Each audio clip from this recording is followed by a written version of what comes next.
Assalamualaikum dan selamat sejahtera. Kita teruskan latihan hari ini dalam buku aktiviti jilid 2, tajuk Sains dan Kehidupan. Baiklah murid-murid, latihan yang pertama, muka surat 23. Aktiviti 1, lengkapkan dialog untuk memberikan respon. Sebelum kita lengkapkan dialog yang diberikan, kita hendaklah membaca keseluruhan bahan yang telah diberikan. Yang pertama, baik cikgu, buku skrap tentang apa cikgu? Yang kedua, ya cikgu, apakah pesanan itu? Seterusnya, baik cikgu, kami ingat akan pesanan itu.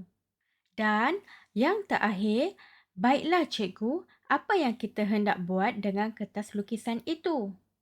Seterusnya, kita akan baca dialog antara Cikgu Amir, Adib, Aina dan Aiza. Murid-murid, sila dengar pesanan ini. Esok kamu perlu membawa beberapa keping kertas lukisan. Cikgu mahu kamu membuat buku skrap. Tajuknya, benda hidup dan benda bukan hidup. Kamu juga perlu membawa majalah dan surat khabar lama. Baiklah, kita akan lihat bagaimanakah cara untuk memberikan respons terhadap sesuatu perkara. Yang pertama, Cikgu Amir meminta murid untuk mendengar perkara yang ingin disampaikan. Murid-murid, sila dengar pesanan ini. Murid memberikan respon dengan soalan untuk mengetahui apakah pesanan yang ingin disampaikan. Respon yang sesuai ialah, ya cikgu, apakah pesanan itu? Jangan lupa untuk tandakan jawapan yang telah digunakan. Seterusnya, esok kamu perlu membawa beberapa keping kertas lukisan. Kata kuncinya ialah kertas lukisan. Kamu perlu mencari jawapan yang ada tertulis kertas lukisan. Jadi, respon yang sesuai ialah, baiklah cikgu, apa yang kita hendak buat dengan kertas lukisan itu? Kata Cikgu Amir, cikgu mahu kamu membuat buku skrap. Kata kuncinya ialah buku skrap. Apakah respon yang sesuai? Baik cikgu, buku skrap tentang apa cikgu? Balas Cikgu Amir, tajuknya benda hidup dan benda bukan hidup. Kamu juga perlu membawa majalah dan surat khabar lama. Apakah respon murid-murid terhadap pesanan Cikgu Amir? Ya, baik cikgu, kami ingat akan pesanan itu. Baiklah murid-murid, selesai sudah aktiviti kita yang pertama. Kita akan buat aktiviti yang kedua. Aktiviti kita yang kedua, muka surat 24. Arahannya, baca teks, kemudian lengkapkan jadual. Ada dua gambar yang diberikan iaitu benda hidup dan benda bukan hidup. Baiklah murid-murid, apakah benda hidup tersebut? Benda hidup ialah benda yang boleh bernafas dan juga bergerak. Contoh benda hidup yang diberikan ialah manusia, haiwan dan tumbuhan.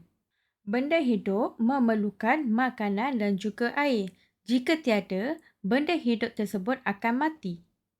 Yang seterusnya, benda bukan hidup. Benda bukan hidup tidak bernafas dan juga tidak bergerak. Contoh benda bukan hidup yang diberikan ialah kerusi, rumah dan basikal. Benda bukan hidup tidak memerlukan makanan dan air. Mari kita lengkapkan ayat di bawah. Yang pertama, benda hidup seperti tempat kosong. Benda hidup memerlukan tempat kosong dan tempat kosong. Nombor 2, benda bukan hidup seperti tempat kosong, benda bukan hidup, tempat kosong dan tempat kosong. Ayo kita lengkapkan. Lihat gambar benda hidup yang diberikan. Baiklah, yang pertama, benda hidup seperti manusia, haiwan dan tumbuhan. Apakah yang diperlukan oleh benda hidup? Ya, benda hidup memerlukan makanan dan air. Soalan nombor 2, Perhatikan contoh benda bukan hidup yang telah diberikan. Benda bukan hidup seperti kerusi, rumah dan basikal. Benda bukan hidup tidak memerlukan makanan dan juga, air. Selesai sudah aktiviti kita yang kedua, kita akan beralih kepada aktiviti kita yang ketiga. Aktiviti kita yang ketiga, arahannya bina dan tulis perkataan berdasarkan gambar. Baiklah murid-murid, kita akan baca dahulu bahan yang diberikan. Fungsi lidah. Terdapat 4 fungsi lidah, iaitu pahit, masam, masin dan manis. Yang pertama, bahagian dalam lidah. Rasa pahit seperti buah, tempat kosong. Yang kedua, bahagian luar kiri dan kanan lidah. Rasa masam seperti tempat kosong. Yang ketiga, bahagian dalam kiri dan kanan lidah. Rasa masin seperti tempat kosong. Yang terakhir, bahagian hujung lidah. Rasa manis seperti tempat kosong. Baiklah murid-murid, mari kita tulis perkataan berdasarkan gambar. Perhatikan gambar yang diberikan. Buah apakah itu? Buah peria. Buah peria rasanya pahit. Kita akan lengkapkan gambar yang pertama. Bahagian dalam lidah. Rasa pahit seperti buah peria. Kita lihat gambar yang kedua. Pada botol tersebut ada tertulis perkataan cuka. Bahagian luar, kiri dan kanan lidah. Rasa masam seperti cuka. Gambar yang ketiga. Bahan itu selalu digunakan dalam masakan. Itu adalah garam. Bahagian dalam, kiri dan kanan lidah. Rasa masin seperti garam. Yang terakhir, bahan tersebut digunakan untuk menambahkan rasa sedap dalam minuman. Itu adalah gula. Bahagian hujung lidah. Rasa manis seperti gula. Baiklah murid-murid, selesai sudah aktiviti kita yang ketiga. Sekian saja pembelajaran kita untuk hari ini. Cikgu harap video ini dapat membantu kamu.